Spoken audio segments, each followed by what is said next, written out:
A goblin is a monstrous creature that appears in the folklore of multiple European cultures, first attested in stories from the Middle Ages. They are ascribed various and conflicting abilities, temperaments and appearances depending on the story and country of origin. In the Dungeons & Dragons fantasy role-playing game, goblins are a common and fairly weak race of evil humanoid monsters.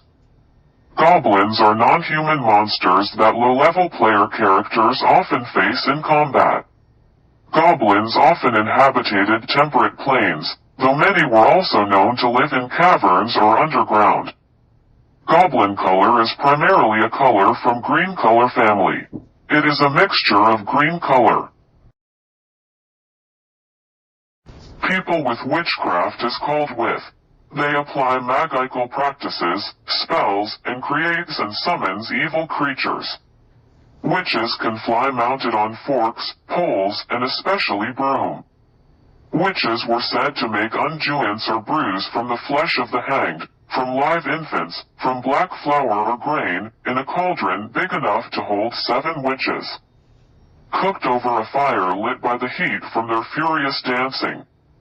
This was the unguent that enabled them to fly, to turn into whatever species of animal they desire, to prophesy. Turning people into zombies or objects and to make all manner of evil spells. Witches usually take the form of cats, and able to see through objects.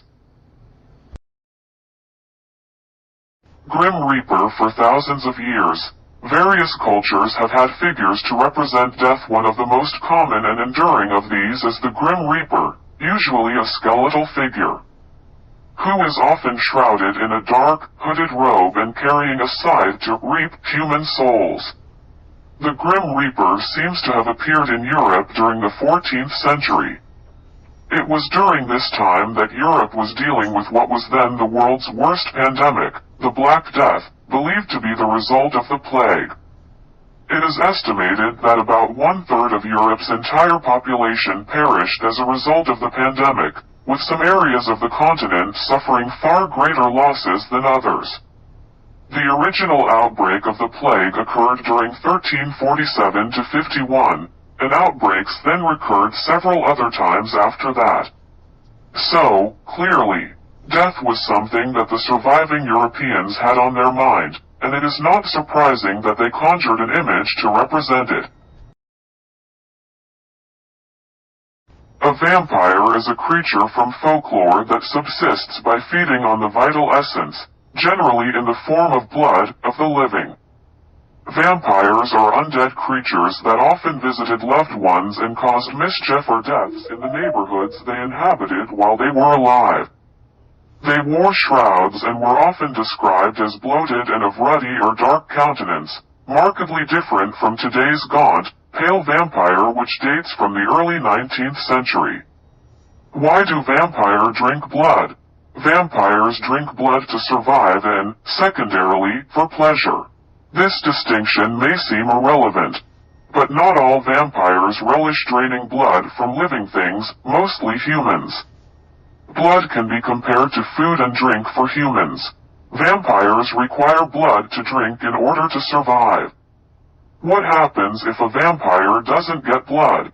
Without their monthly, weekly, or sometimes daily feeding rituals, vampires claim, it becomes difficult for them to function. If they go too long without blood or energy, they can become weak, developing a host of physical and emotional symptoms that only a feeding can soothe. How are vampires born? In most cases, vampires are revenants of evil beings, suicide victims, or witches. But they can also be created by a malevolent spirit possessing a corpse or by being bitten by a vampire. In the early 20th century, there was a boy whose name is Jason Voorhees, which was born with hydrocephalus. Severe facial deformities. His mother Pamela kept him away from others and homeschooled him one day. Pamela couldn't find a babysitter and took him to Camp Crystal where she used to work while Pamela is busy. Jason went out to play, but was bullied and pushed into water and drowned to death. The camp was shut down shortly after his death. The camp owner's son tried to reopen Camp Crystal. Pamela was enraged about this and murdered him and all the camp employees, but ended up being killed by one of the employees whose name is Alice Hardy. Jason then got magically resurrected and came back to life and later became undead revenant zombie that is nearly indestructible. Jason made an altar for his mother and continued killing. Next summer, when two camp counselors snuck into the hardwood shed and ended up being murdered by an unknown assailant, the camp was closed once again due to the murder scene. Over the next several years the site continued to repeat. The camp reopened or rebranded. But tragedy would inevitably strike and the camp once again be closed among the superstitious inhabitants of the nearby city. The camp became known as Camp Blood and was believed to be cursed.